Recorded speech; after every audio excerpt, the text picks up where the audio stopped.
Welcome to Everyday Heroes on Shaw TV. I'm your host, Leanne Evans. Today's hero has made his mark in Medicine Hat one brick at a time. Let's take a look at this artisan's life and his unique creations.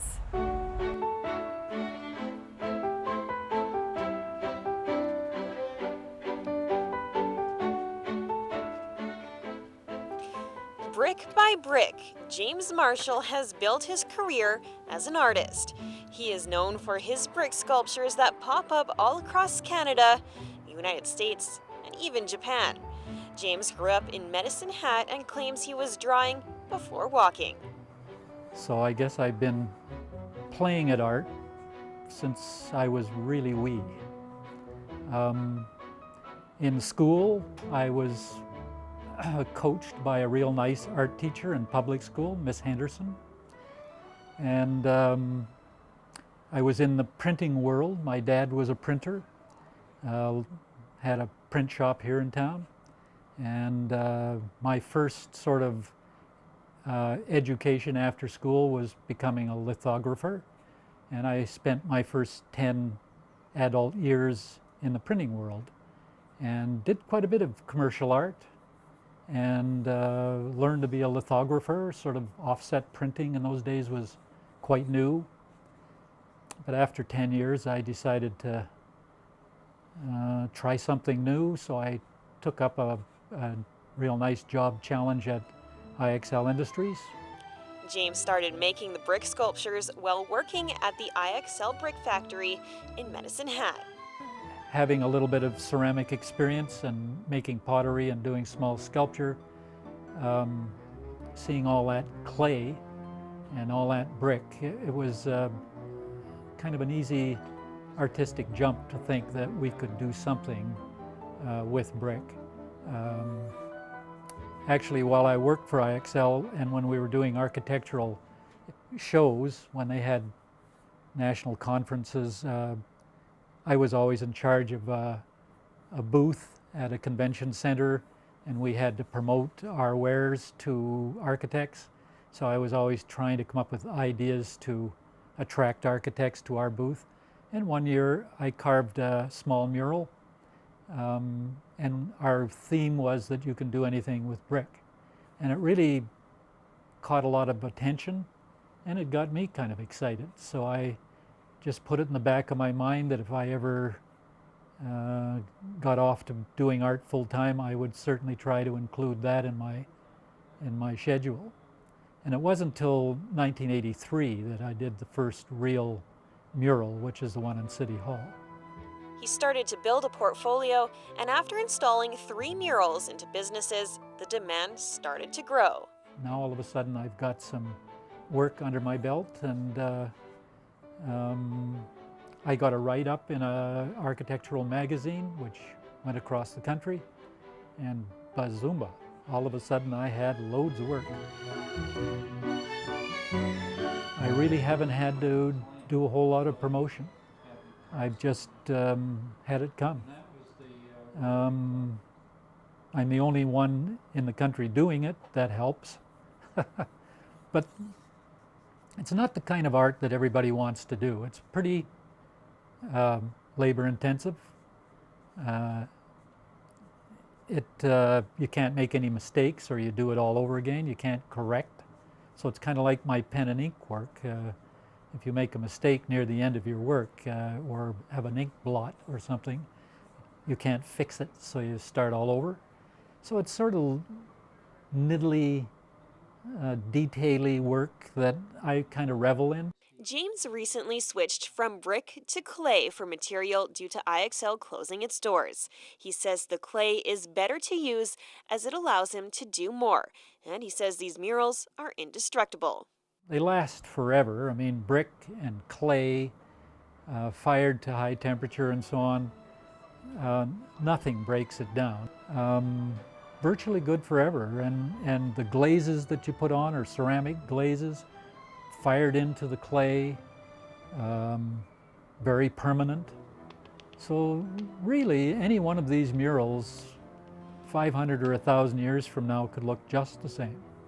When James is not in the workshop, he sits on the board of directors at Medalta Potteries. He feels Medalta helps bring awareness to the life of art in our community. We've got kids learning about making pots and doing clay work down at Medalta. And we've got some of the best ceramists in the world coming here to do an artist in residence program. And it's raising the cultural level in Medicine big time. He has a few words of wisdom for those wanting to pursue art as a career. I think any of the arts, whether it be music or visual arts or performing arts, all difficult to get going, difficult to maintain, and to make enough of a living at strictly the art form itself. But you know, I keep saying to them, it's not the work and the talent that's the big ingredient. It's tenacity and work ethic.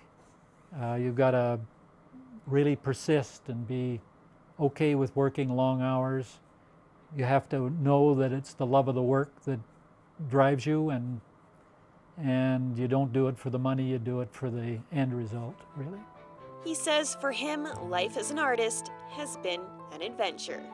It's been fun raising kids through all of this. I mean, our grandkids spent most of their time with us here in the studio making things out of clay and learning. And of course we went on lots of picnics and hikes and that sort of thing. We live outdoors a lot. We canoe, we hike, we bike. We're outdoors a lot. It's sort of a balance, out with nature, inside the work. Thank you for tuning into this edition of Everyday Heroes. Coming up after the break, we will be talking to a visually impaired man who is helping people find their way.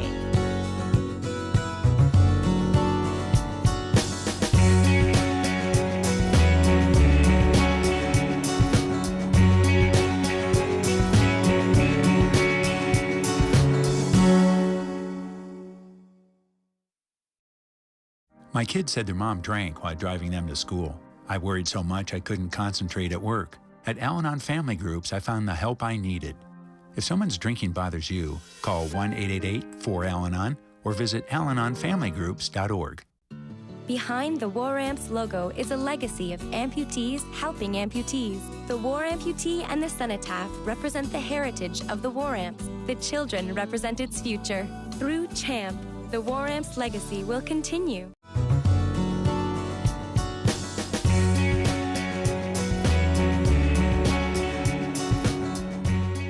Welcome back to Everyday Heroes. Next, we will be talking to a Lethbridge man with a vision. He is helping those who are visually impaired. This is Bill Brown and his seeing eye dog, Jax. Bill has had a vision disorder since he was born called retinitis pigmentosa, which caused him to fully lose his vision around 19 years old. It's a gradual deterioration of the retina. And I could read till I was about 18 or 19. Then I could no longer see well enough to read, but I could still see well enough to walk around safely. And then over the years, from that point, my vision gradually deteriorated to the point where I have no vision at all today. But losing his vision hasn't stopped him. He says he can do the same thing as everyone else. He just does it differently. Like I read with Braille, or I listen to books on talking books. When I travel around independently, I used to use a white cane, now I use a guide dog. There aren't many things you can't do. This deck we're sitting on out here, I built this deck, and I'm very proud of that. It was one of the things. I've renovated 3 houses in South Alberta, so that's one of my hobbies. And people ask me how I learned to do things carpentry-wise, and I said, you know what, I'm not sure, except I've always asked a lot of questions when people did work for me, and all the good answers they used, I put them to work, and that's how I've developed skills and being able to do carpentry. Bill and his wife Linda moved to Lethbridge in 2007. They started an organization called the Lethbridge Association of the Blind, also called LAB. Their goal is to help people with sight problems get out in the community and interact with others. We have 70 members now, and they're mostly visually impaired. Lots of them are seniors, but some are younger folks, and we provide all kinds of social activities for that group. And we occasionally go to the Yates Theatre for particularly musicals. And we were at the Helen Schuler Nature Center here a couple of weeks ago.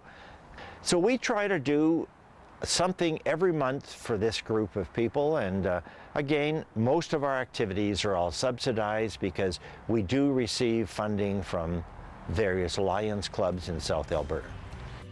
Bill also started a bowling league for the visually impaired. For blind people to bowl, we take a rail and we put it along the left-hand side of the gutter. It's about 10 feet long. And then people put their left hand on the rail and they take, like for me, I take my 3 steps and throw my ball, and it keeps me going in a straight line. And the more you do it, the more you perfect the skill. But we all bowl against our own average. We don't compete against each other. We don't have teams. We all compete against ourselves. And then at the end of the year, we have a final 2-day little tournament, and everybody bowls against their average for 2 weeks.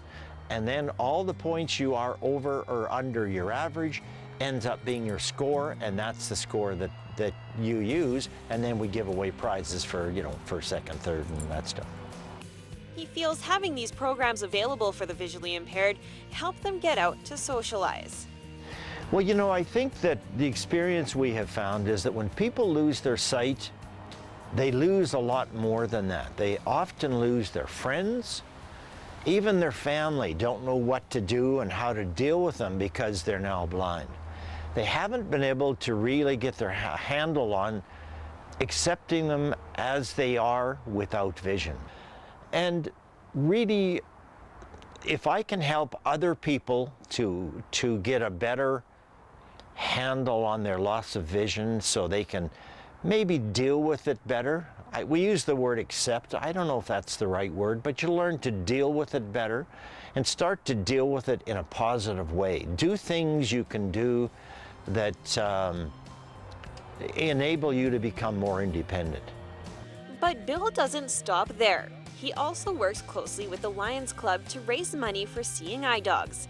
His wife Linda says she sees firsthand with Bill what a difference a guide dog makes in their lives. I mean, it's just like the independence they gain, and what they get out of it is just, you can't measure it. And so it's just something that I feel is a worthy cause, and I don't mind donating all the time and effort it takes to raise the money and get this, and because I just keep thinking of all the other people that'll be able to get dogs. Calvin Dewitt is a member of LAB, and Bill also helped him apply for his seeing eye dog named Briar. Calvin says before he met Bill, he had no ambition to do anything after losing his vision 5 years ago due to glaucoma. He says after meeting other people with vision loss, his life has turned around. I attribute a lot to my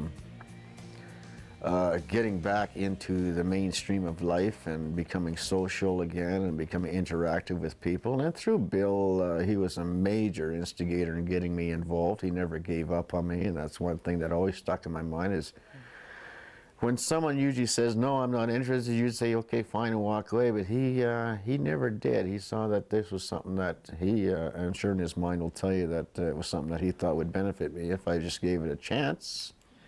And I did. I went to bowling. He got me to go to bowling. He offered to pick me up with his wife and everything. He took me there. Never looked back.